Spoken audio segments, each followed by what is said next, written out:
We would like to acknowledge the Wurundjeri people of the Kulin Nations as the traditional owners of the land on which the university stands. We respectfully recognise elders past, present and future. Welcome to Newsline, a collaboration between the RMIT Journalism and Screen and Media students. Brought to you live from the RMIT Media Portal in Melbourne.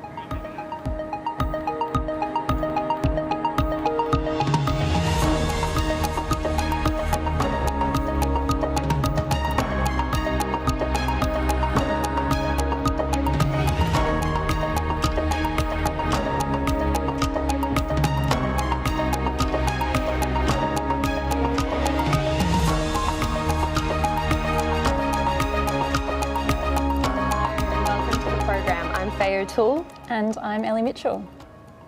Today on the program, we'll see how businesses are coping with extended lockdowns and how our pets will cope once office workers return to the office. And we'll also have updates across sport, finance and weather. But first, to today's headlines. Victoria has recorded its deadliest day for this outbreak so far, with 13 people dying from COVID-19 in the last 24 hours. It comes as the state recorded 1,571 cases, a slight increase from yesterday. But the good news, residents could soon be enjoying relaxed restrictions as early as next weekend. The state looks set to reach its 70% double dose target ahead of schedule in just over a week. Chief Health Officer Brett Sutton said over 90% of patients in hospital are not fully vaccinated, as he urged Victorians to get the jab. It's your choice, but who wouldn't advocate, as I have done tirelessly, for vaccines, knowing what a difference they can make in people's lives for all of us, and to get out of this damn lockdown. In other COVID news, the Royal Children's Hospital will introduce rapid antigen testing after last week's COVID scare. A parent of a cancer patient tested positive last Friday after attending the neonatal unit, but so far all staff and patients have tested negative. Rapid antigen tests take less than 20 minutes to return a result. Make sure that my party is equal in any of those discussions. I'll have my views and other people have theirs, and most of us have been around politics a long while. You know, egotism is the best way to sink any deal, so I won't be showing any of that. We had a surprise Barnaby Joyce there, apologies about that. Meanwhile, New South Wales recorded 444 new cases and 4 deaths. The state is fast approaching its 80% double dose target, potentially bringing the next Freedom Day forwards. While the ACT is on track to end their lockdown this Friday, with 73% of the eligible population fully vaccinated. Residents will be able to host 5 people at their home, and pubs, cafes and hairdressers will reopen, leaving Victorians with the worst hair in the country. Ali. Would make sure that my party is equal in any of those. Yeah, another Barnaby Joyce. We can't seem to get him out of our cameras today, but Ali, why don't you tell us about net zero emissions? Thanks, Faye. Federal net zero emissions targets by 2050 are likely to be supported by the National Party, according to former Victorian frontbencher Darren Chester. Mr Chester said Nationals leader Barnaby Joyce, here he is again, he knows a majority of his party room was in favour of the move. But speaking to ABC's 7:30 last night, Mr Joyce remained tight-lipped. Well, I would make sure that my party is equal in any of those discussions. I'll have my views and other people have theirs, and most of us have been around politics a long while. You know, egotism is the best way to sink any deal, so I won't be showing any of that. The Nationals party room will meet on Sunday to discuss the matter, with Mr Joyce saying their focus will be on net zero emissions effect on regional jobs. Satirical criticisms of the Australian government's lacklustre approach to the climate crisis will be splashed across the biggest billboard in Times Square in New York City. It's one of a range of billboards appearing around the world by Aussie comedian Dan Ilic, who crowdsourced around $140,000 to fund the stunt. The campaign comes before the United Nations Climate Change Convention in Glasgow at the end of this month, an event Prime Minister Scott Morrison has not confirmed he's attending. Because despite the majority of Australians wanting our government to do more on climate action, Australia at these climate talks is enemy number one. We lie, we cheat, we make stuff up. The Australian government at these talks basically acts un-Australian. Nearly 1 in 3 skilled positions may go unfilled by 2023, despite government investment in infrastructure projects expecting to double in the coming years. The prediction was made in a report by independent advisory group Infrastructure Australia, who said border closures and disruptions to training have exacerbated the existing skills shortage. The report predicts Australia will be short 70,000 scientists and engineers, 19,000 project managers and 28,000 labourers and tradespeople.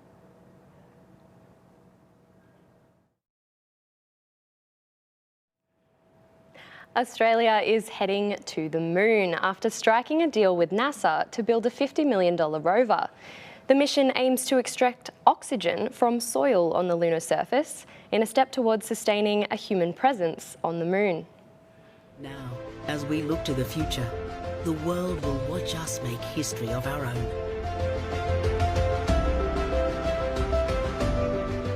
Australia, we're going to the moon. The Australian Space Agency's rover could touch down as early as 2026. Back on Earth now, and the Bureau of Meteorology has issued an alert for a La Nina weather event in the coming months.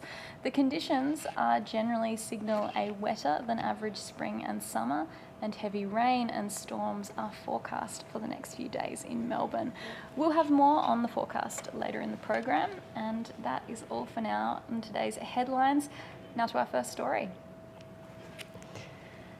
For decades, the Latrobe Valley has been known as Victoria's engine room for its brown coal, mining and power stations. But now the coal power stations are closing and innovations in renewables are helping communities transition. Reporter Emil Pavlich has the story. The Yallourn Power Station in Gippsland's Latrobe Valley has been operating for 100 years. Energy Australia plans to close the power station in 2028, 4 years ahead of schedule. It will be replaced with an energy storage battery. The transition to renewables in the Latrobe Valley is taking shape, with government investment seen across the region. The Hayfield Tennis Club is a 40-minute drive from Yallourn. After receiving funding from the Victorian Government's $3 million Latrobe Valley Energy and Growth Program, the club could install solar panels on its roof. In a little rural area of Hayfield that they've been hit by drought, floods, fires recently, that this was definitely a really big thing for the community to not have to increase the costs to keep us running. So this was one thing that we could really push towards, and that the committee of the Hayfield Tennis Club have really tried for ages and had it on the horizon to do. And this funding really allowed us to do that. The energy generated will contribute to an innovative microgrid project in Hayfield. So it's a nice sunny day, everyone's generating power from their solar. The supermarket is using all their power from their solar. And the tennis club's generating a lot of power and not using much. That, instead of being sold back to the grid, can basically be given straight to the supermarket. The club were also wrapped that could support local businesses and tradespeople during construction. Long-time resident Wendy Farmer has seen the rise and demise of coal-fired energy in the valley and now advocates for a community-focused transition. It's not about us moving away from coal. It's about us moving to a new economy, about us moving to the new energy system that will happen regardless if we're prepared for it or not. Emil Pavlich reporting for RMIT Newsline. We're going to head to a short break now, but coming up, we'll be hearing about how border closures and lockdowns have left many of us homesick. And we speak to an expert on how the pandemic is affecting unpaid workers. Stay with us.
Welcome back to RMIT Newsline.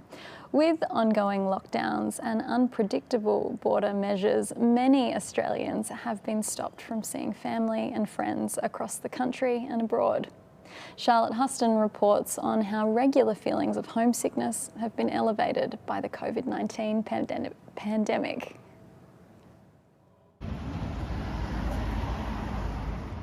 Hard borders, extended lockdowns, travel limits and isolation. While COVID restrictions in Australia have kept us safe, they've also kept us apart from our loved ones and homes. With feeling trapped all too common, clinical psychologist Dr. Helena Sulan-Cross says homesickness has led to a rise in mental health disorders across the board. There's a lot of heightened anxiety, panic attacks are frequent, and then clinical depressive features. Dr. Sulan-Cross also believes that COVID has affected the nature of homesickness and as a result, how we cope being away from home. The usual coping mechanisms that, although it is homesickness, it's become complicated and it's turned into, in many cases, a clinical presentation rather than a normal developmental crisis that we all have when we leave home. But it's changed the nature of it somehow. And it's a familiar feeling for Lucy Ellings. Originally from Queensland, the 23-year-old law student has not seen her family since May this year, with no clear reunion date in sight. When I lived in Melbourne previously, I was able to travel back to the Gold Coast probably 5 or 6 times a year to see my family. And so I guess that's the biggest thing that's been taken away from me because of the pandemic, is that sort of security that I will always be able to just go home whenever I miss my family. Dr. Sulan Cross says online therapy sessions are available for those reporting serious homesickness, but that the medical industry is also struggling to cope with the growing issue. I guess in 5 years, there'll be lots of studies done how to cope with it. And there's very little in place because it's the first time this has happened to any of us. Sian Huston reporting for RMIT Newsline. Carers Australia and the University of Canberra have released a report into the well-being of unpaid carers in Australia. The report shows most have a lower well-being than the average Australian. Reporter Joseph Mizuraka is speaking to one of the writers of the report, Associate Professor Jackie Shermer. Tell us about it, Joe. Thanks, Faye. Carers Australia just finalised a very comprehensive report into the general wellbeing of unpaid carers in Australia. Jackie, firstly, what is an unpaid carer and how valuable is the work they provide? Yeah, so an unpaid carer means basically any kind of person who's providing support to a family member or a friend who's experiencing an illness, has a disability, or needs some of that sort of support for doing day-to-day things. And we've got 2.65 million carers in Australia, and if they were replaced by paid workers, it would cost almost $78 billion a year to actually replace them. The report found over 2 million unpaid carers in Australia are more than twice as likely to have lower well-being and higher psychological distress compared to the average Australian. What stood out to you? Yeah, I think what stood out to me was that I do a lot of research on wellbeing, and we have a lot of concerns about how things like the pandemic affect wellbeing. Carers actually are one of the groups with the lowest levels of wellbeing in the country. So we're talking 55% of people doing caring have a really quite low, a concerningly low level of wellbeing that could be risky for their health. So it can actually cause long-term damage for their physical and mental health. And that's a really high concern because it means the supports that are being provided to carers aren't doing enough to support their quality of life and are making it hard for them to provide the care they provide to others. The report revealed carers are lonelier and less likely to be employed. What sort of help is available to them? Yeah, so there is a lot of assistance available to carers, but it can be hard for them to access. So in the last couple of years, there's been the launch of what's called the Carer Gateway, which aims to make it a bit easier for carers to access a wide range of supports, things like respite care, things like training and support to learn how to do good caring for others, things like financial support. But there's still a challenge for a lot of people in accessing that support. So only 19% of carers can easily organise support from a friend or family member to take over if they wake up feeling like, say they're sick and they can't take care of the person they care for the day. 81% find it really hard to actually get someone else to help them. And that's a really big concern. So we want to increase the amount of support available to people, both the informal support from friends and family and the formal support from places like government services. And we need to make it easier for carers to access that support. Because at the moment, when you're flat out trying to take care of someone, it's really hard if you then have to put it in a really long application form or go through a lengthy process to actually access the support you need. The pandemic has placed extraordinary pressure on people. What sort of impact has the pandemic had on unpaid carers? Yeah, the pandemic, one of the biggest impacts that the pandemic's having on carers is removing some of the forms of support they have. So some carers have found they can't have their informal help coming over to the house. So they might have had a family member who came over for a few hours a week. That might no longer be possible for some.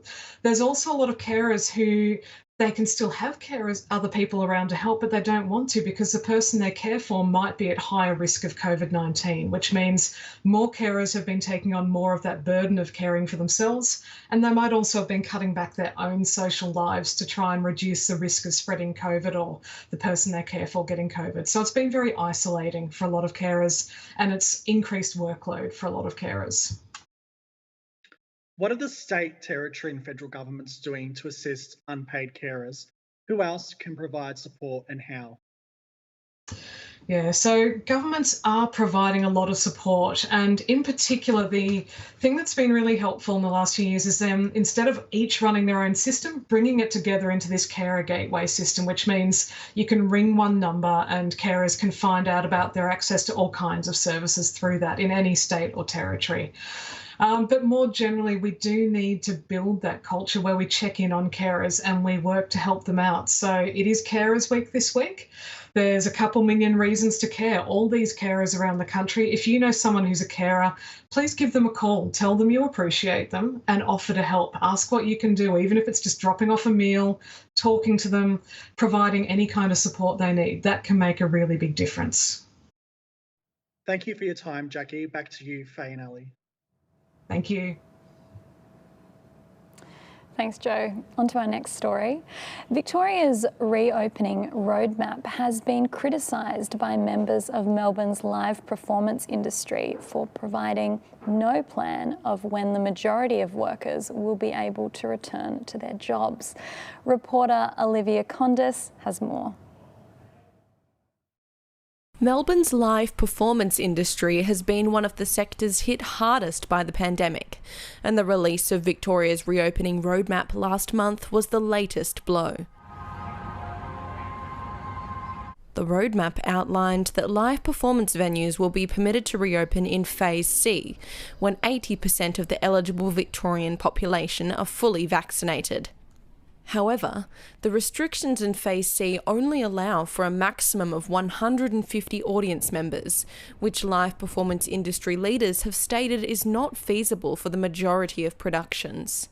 The viability of that is really difficult, but even more so, Phase D is completely unknown. It just says the national plan. It tells us nothing. In addition, Victorian production companies have warned that shows won't be able to return to Melbourne stages in November if the government does not make allowances for companies to prepare in advance. A lot of venues are struggling with the ability to rehearse and to be able to get people into a room ahead of having an audience in the room. I think that's a big struggle. In stark contrast to Victoria, New South Wales live performance venues are already allowed to reopen with 75% audience capacity as the state hit the 70% fully vaccinated milestone last week. While productions in Sydney are back to selling tickets, Melbourne shows are still wondering when they'll be able to reopen.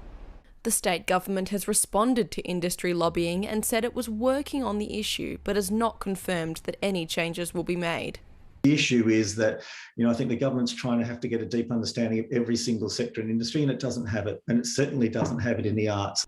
Until information on Phase D of the roadmap is released, it's unclear when the show will be allowed to go on for Melbourne's performing arts. Olivia Condis, RMIT Newsline. Next up, we have a look at how one gallery moved outside during lockdown. And later in the program, we'll hear about a tropical storm in the Philippines from our international reporter. We'll be right back.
Welcome back to Newsline. Great to have you with us. Due to COVID restrictions, art lovers can no longer head to a gallery for a fix of creativity. So, one gallery owner decided to take the art outside. Here's Sealy Hay with more. In pre-COVID times, Mars Gallery in Windsor would usually have people wandering through, exploring their wide range of art. But due to COVID restrictions, they have had to close their doors. After receiving emails and letters from concerned customers, Mars founder Andy Dynan decided to take her art where it was accessible for the locals of Windsor. So I started to think about how great it would be if we could go to them rather than them coming to us, to give them an experience every day on their walks. There are over 100 posters included in the Art to the Street of Chapel initiative. For artist Tony Lloyd, this project provides him with an opportunity to not only display his work, but also provide a sense of joy to those passing by. It's a very difficult time for artists in general, creative people. So anything that we can do to remind people that we're here, and also to remind people that art is important. I mean, people do get a very positive experience from art. I know I do. So anything that we can do to keep that kind of culture going is a great thing. Although the project has caught the eye of many locals who may not normally visit the gallery, Andy has been surprised by the reaction of her regular customers. I've already had a number of calls of people inquiring about prices of different works, and they're works that I know they would not have normally come in and looked at. So I guess what we're doing is widening people's eye as well. So if you are in need of an art fix and Windsor is within your 15 kilometres, come and explore the range of posters on display. Sealy Hay, RMIT Newsline. We've all heard of marathons, but have you heard of edit-a-thons? Inspired by 19th century English mathematician Ada Lovelace, Wikipedia hosted a global edit-a-thon yesterday. The effort saw 102 articles on STEM women's added to Wikipedia in 24 hours. We're joined by Amanda Lawrence from Wikimedia Australia. Thank you for joining me, Amanda. Oh, my pleasure. Now, can you start by telling viewers what an edit-a-thon is and, you know, how it all got started? What prompted Wikipedia to host yesterday's event? Well, our edit-a-thons have been going probably for about a decade now, and the idea is just to bring people together to edit and write Wikipedia articles collaboratively. You know, sort of working away on a Wikipedia page can sometimes be a lonely thing. I mean, it's a lot of fun. But doing it with other people, you get to learn, you can sort of talk about the topics, learn new skills, and just come together. So, yeah, they've been going for a long time. And there's, particularly a focus in this edit-a-thon on getting more pages about women and women involved in science, technology, engineering, and medicine fields. Yes, very important work, adding that history in. Can you walk us through Ada Lovelace's legacy and why it should resonate with contemporary Australians? So Ada Lovelace was an English mathematician. She's the daughter of Lord Byron, a famous poet, and Lady Byron, who was a mathematician herself. And Ada was really sort of pivotal in working with Charles Babbage on what's sort of considered the first computer. And so she did a lot of the mathematics behind that. And she's, it's just a bit of an icon, I guess, to bring this theme around women in STEM and increasing women on Wikipedia, to create an event around that. And how many people and countries participated in the event? Right, so I think there were about 5 different countries. So it started in New Zealand, then came to Australia. So it started about 10 a.m. yesterday in New Zealand, then sort of moved over to Australia. Of course, anybody could join at any time. Then it went to, I think, Kenya, and the UK, where it finished up. So it didn't quite go all around the world to get back to New Zealand. But it went over a 24-hour period, and over that time, anybody could jump in. It was all sort of done on Zoom, and there were sessions where you could learn how to edit. That's another really key part about editathons, is they're great if you've never done any editing of Wikipedia and you just want to give it a go, and there's lots of people that, you know, can show you through from setting up an account to making your first change. Or you can go into breakout rooms where, you know, you can look at more complex things that you might have always wanted to learn, or just have other people around to edit with. So yeah, it creates a really sort of communal spirit. Yeah, it sounds absolutely incredible to be a part of. I wanted to ask, you mentioned this earlier, events like these aim to fix the lack of articles around women on Wikipedia. What do you think accounts for the gap? Yeah, look, that's an interesting question. I mean, one theory is around the way women get to use their time. So, you know, Wikipedia is completely run by volunteers, and although there is a foundation which has got paid staff, but, you know, all the contributions are from volunteers, and women do a lot of extra work already in the home and in the community, and perhaps don't always have time to dedicate to an online encyclopedia.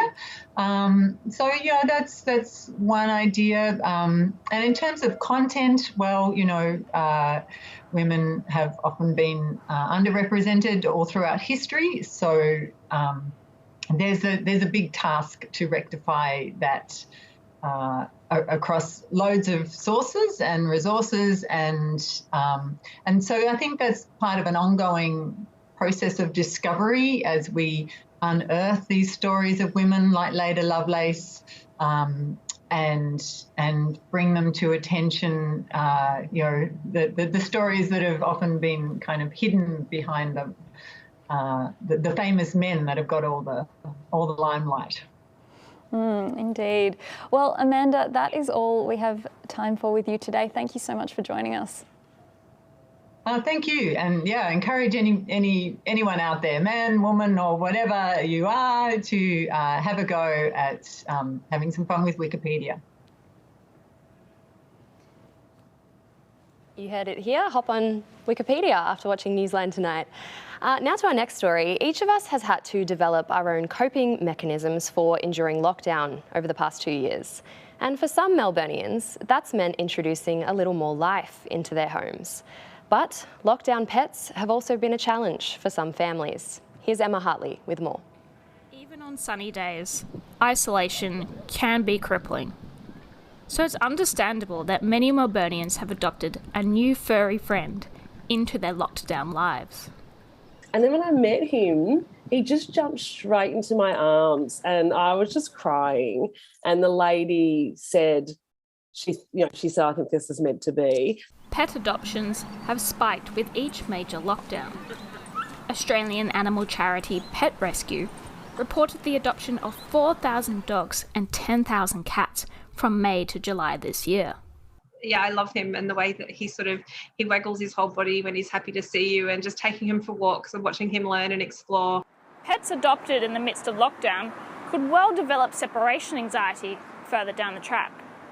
Separation anxiety occurs when a pet develops a hyper-attachment to their owner and then becomes upset when their owner is away for long periods of time. This can occur or be triggered by a variety of things, including sudden changes in routine, which will very likely occur when Melburnians exit lockdown and start returning to their workplaces. We're actually sort of really starting to think about that. I could take him to my parents. They'd be happy to have him on the days that we were both at work. Organisations like the RSPCA have asked new pet owners to consider the impacts of transitioning from 24/7 lockdown to regular working life. Nonetheless, it is clear that these new companions bring much needed support to those seeking emotional comfort. But yeah, it's just such a beautiful bond that we've formed. It's really beautiful. And, he's made a significant, impact in terms of my well-being through these really, really tough times. I'm Emma Hartley, reporting for RMIT Newsline. We're going to head to a short break now, but coming up on Newsline, we'll get an update on the tropical storm hitting the Philippines. And we'll also look at natural disasters in Asia and the Pacific. And we'll get a check of today's finance, weather and the latest sport. More on that after the break.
Welcome back to Newsline. We're joined now by Mariah Edgoose to discuss the international news of the day. Tell us about it. Hi, Faye. Yeah, so US Vice President Kamala Harris has made an impassioned speech on Tuesday to the National Congress of American Indians, expressing the Biden administration's commitment to tribal sovereignty.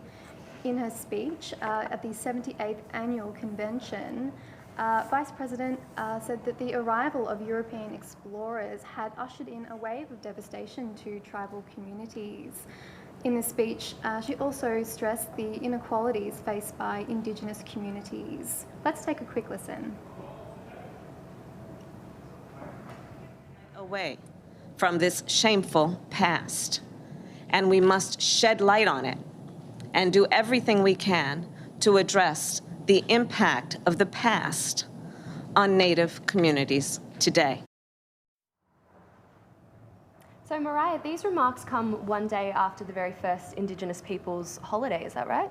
That's right. So US President Joe Biden has signed the first ever proclamation declaring that October 11th be the Indigenous People Days in the US. And in fact, this is the same day that Columbus Day, is observed.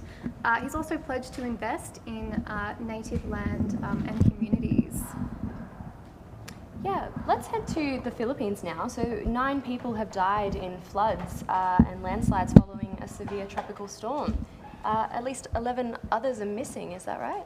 That's right. So Tropical Storm Kompasu affected the northern and western regions of the Philippines. As you said, 9 people have died and 11 people are believed to be missing. This is mostly due to the landslides and the floods. 1,600 people, were evacuated preemptively to this disaster. The actual storm is now headed over the South China Sea. Every year, in fact, the Philippines experience about 20 tropical storms on average. And this can be really deadly for residents of the area. The event actually comes on the just days before the 13th of October, which is the United Nations International Day for Disaster Risk Reduction. So we're actually now joined by Associate Professor Dr. Tess Newton-Cain of the Griffith Asia Institute to take a deeper look at the Pacific region. Thank you so much for joining us, Dr. Tess Newton-Cain. You're welcome. It's good to be with you. Fantastic. So extreme weather events are common in the Pacific region. As we approach cyclone season, what are Pacific governments doing to respond and preemptively prepare for disasters?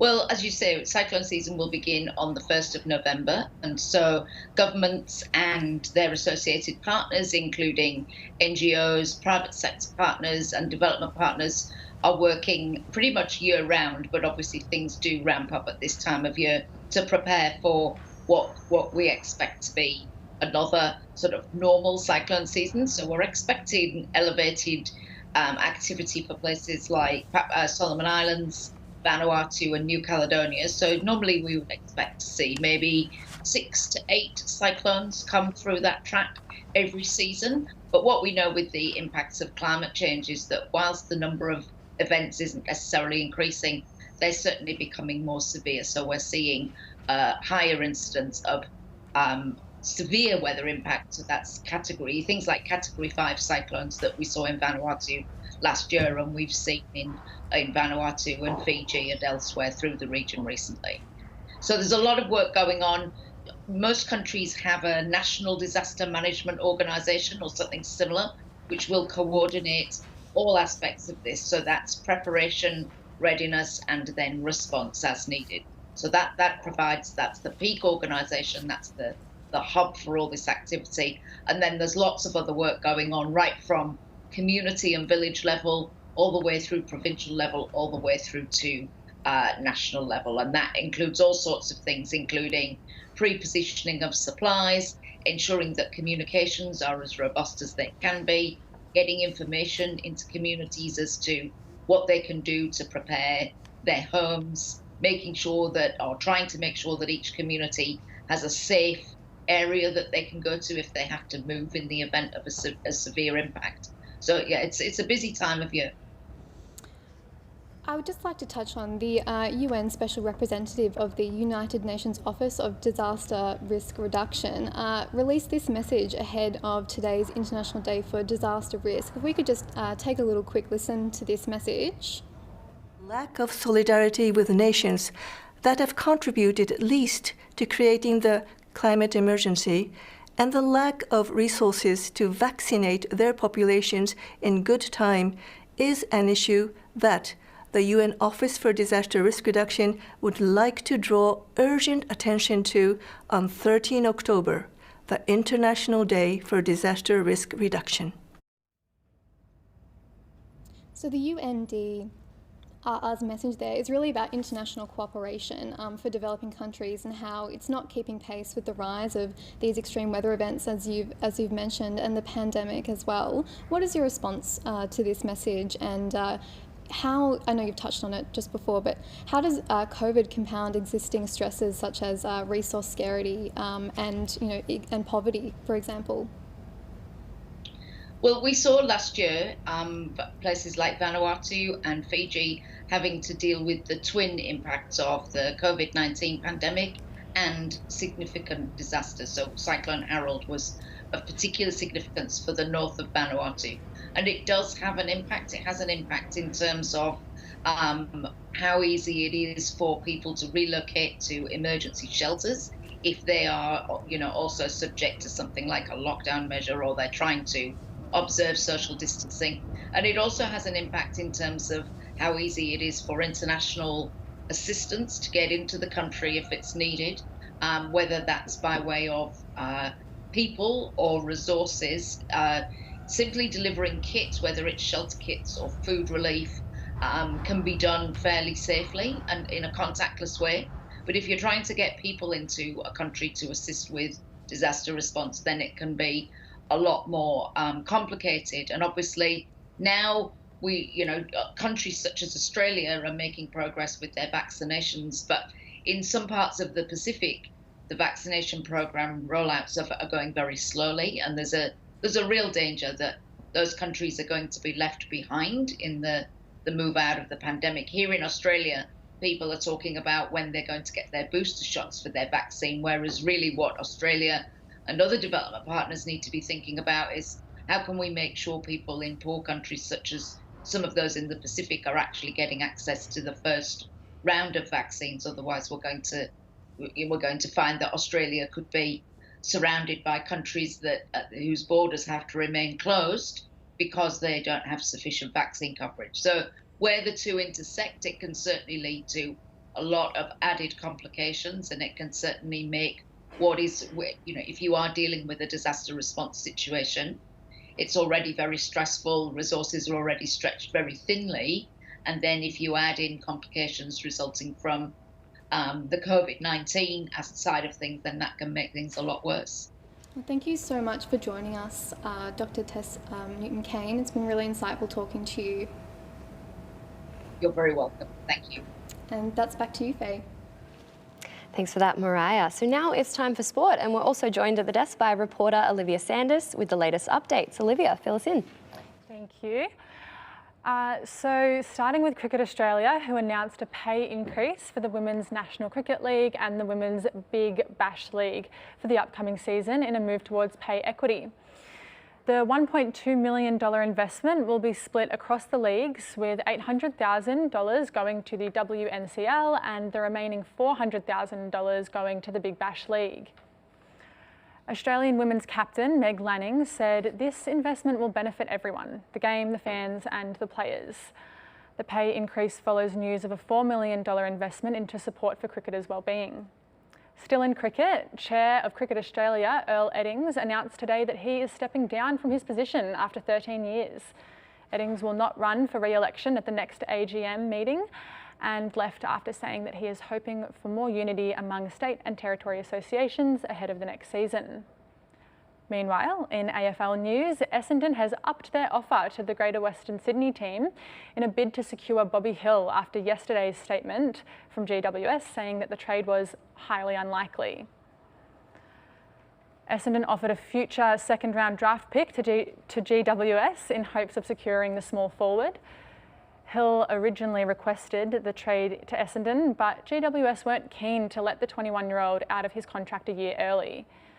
GWS will need to make their trade decision today as the deadline looms and decisions must be finalised by 7:30 p.m. Still in AFL, finalised deals overnight saw Jordan Dawson traded to the Adelaide Crows, with the Crows giving the Sydney Swans a future first-round draft pick to secure the player. The Geelong Cats and the Fremantle Dockers remain at a standstill over Jordan Clark. Fremantle want Clark, who wants to play for them, but so far neither team will budge on pick 19, which is the first pick of the second-round draft. Moving to soccer now, the Socceroos have suffered a loss to Japan's Samurai Blue team in a World Cup qualifying game last night, scoring 1 goal against Japan's 2.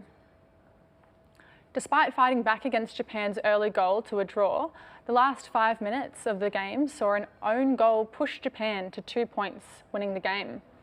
The Socceroos' loss ends the team's winning streak, which they have held onto since June 2019.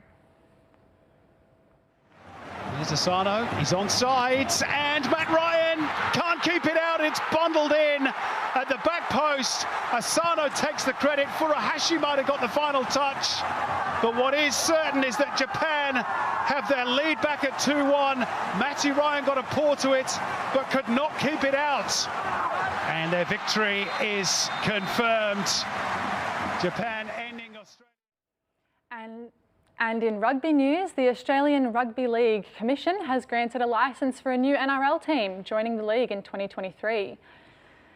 The Dolphins will become the 17th team to join the NRL Telstra Premiership, expanding the Queensland NRL landscape to 4 teams.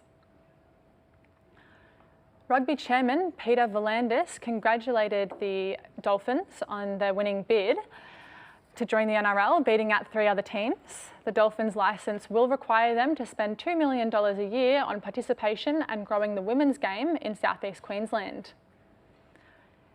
Heading to the States, in NBA, Kyrie Irving of the Brooklyn Nets has been stood down by his team for declining COVID vaccinations and will not play in the 2022 season. New York City's mandate that all professional athletes must be vaccinated to play promoted speculation from fans that Irving might still play next season in away games only. But Nets general manager Sean Marks shut down this speculation, saying he respects Irving's right to choose, but there will be no part-time players in the team. Clear that he has a choice in this matter, and it's ultimately going to be up to him what he decides. You know, we respect the fact that he has a choice and he can make his own and right to choose.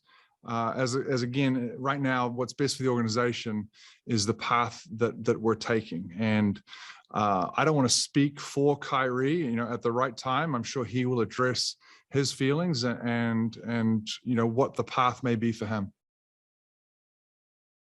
Marks made it clear that Irving will be welcomed back to the team under different circumstances. That's all for sports. I'm Olivia Sanders. Back to you, Ali and Faye. Thanks, Olivia, for giving us the latest in sports today. Now to finance with Viditha Sharma. Viditha, tell us what's going on in the markets today. Thanks, Faye. In today's stock market, ASX 200 observed an increase of 0.13%. and Dow Jones saw a decrease of 0.34%, followed by Nasdaq with a decrease in the stock by 0.35%, and Nikkei saw a decrease in its market by 0.94%. Moving on to the currencies. The Australian dollar remained steady from yesterday, buying 73 US cents, $1.06 New Zealand cents, 63 euro cents, 83.4 yen, and 54 British pence. On to commodities, with gold trading at 2,394 Australian dollars an ounce, an increase of 0.34%. Silver also saw an increase of 0.41%, now at 30.8 Australian dollars an ounce. Brent crude oil is up by 1.36%, with WTI crude oil up by 1.74%. In today's financial news, the ABC reports a hydrogen strategy unveiled by the New South Wales government aims to attract more than $80 billion of investment to help the state hit net zero emissions by 2050. New South Wales Treasurer Matt Keane told ABC Radio Sydney the strategy would boost domestic supply and attract investment from growing overseas markets. This plan successfully aims to make the state a global leader in the fuel. That's it for the finance. Back to you, Faye and Ellie. Thanks, Viditha. Victoria is well on its way to reopening, but non-essential retail is still patiently waiting for the green light. Some businesses have had no choice but to turn to social media to keep them afloat. Marie Stella has more. After being plunged into an indefinite lockdown last year, non-essential businesses lost the main source of contact with their customers. But as people swamped to social media as a window to the world, businesses saw an opportunity. Months of lockdown at a time meant that non-essential businesses had to find other ways to continue generating sales. Loungewear brand Allure Collective turned to TikTok to reach their audience. We couldn't rely on market stalls, we couldn't do pop-up shops, we couldn't do anything else. So we were really cornered to just fuel our socials.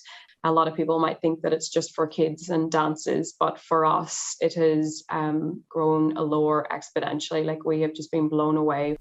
In fact, one of Allure's first videos on the trendy social media platform fetched them the bulk of their current consumer base. How do I tell him? Within, I reckon, a few hours, we'd had hundreds of thousands of views, thousands of likes, and the next morning we woke up and we had over 100,000 followers on TikTok, and our Instagram had grew to over 6,000 followers as well. And Allure was not a one-off case. Many other businesses have grown substantial followings on TikTok, creating a whole community of small businesses on the social media platform. But with that comes the misconception that achieving a feat like Allure has is easy. It is not free, and it's not even cheap. It's extremely time consuming. It takes a lot of time and effort to produce a good account, to produce a good profile. And with the nation moving out of lockdown, it begs the question, will this pattern of businesses going viral on social media persist? It is certainly possible that we will have a certain level of social media fatigue. Marie Stella, RMIT Newsline.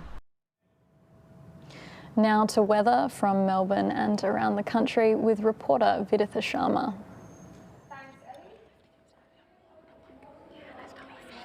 With a high chance of rain. It reached a high of 21, low of 12. To the capital cities around Australia for tomorrow. A 90% chance of rain in Melbourne, with thunderstorms expected in the afternoon reaching a top of 18. In Sydney, there's an 80% chance of rain with a top of 20. Rain is also expected in Brisbane tomorrow, top of 24. Adelaide, a very high chance of showers, top of 17 degrees. Over in Perth, mostly sunny, a top of 22. Darwin, partly cloudy and 34. Hobart, cloudy, top of 18. And nation's capital, Canberra, faces a high chance of showers with a top of 16 degrees. And that's the weather around the country. Now to the 7 days forecast for Melbourne. Partly cloudy with 90% chance of rain on Thursday. Cloudy with a high chance of rain on Friday. A 90% chance of rain with a top of 15 on Saturday. Morning showers expected on Sunday with a top of 17. Partly cloudy with a 20% chance of rain on Monday. Mostly sunny with a top of 21 on Tuesday. And on Wednesday, partly cloudy weather with a 70% chance of rain is expected. That's it for the weather. Back to you, Faye and Ellie. Thanks, Viditha. That concludes Newsline for today. Thanks for joining us. I'm Faye O'Toole. And I'm Ellie Mitchell. Thanks to our reporters, Mariah Edgoose, Joseph Misaraka, Viditha Sharma. And Maeve McGregor and Olivia Sanders. Our producers are Ellen Blake and James Gawn. We're back on air tomorrow at the same time. We'll see you then.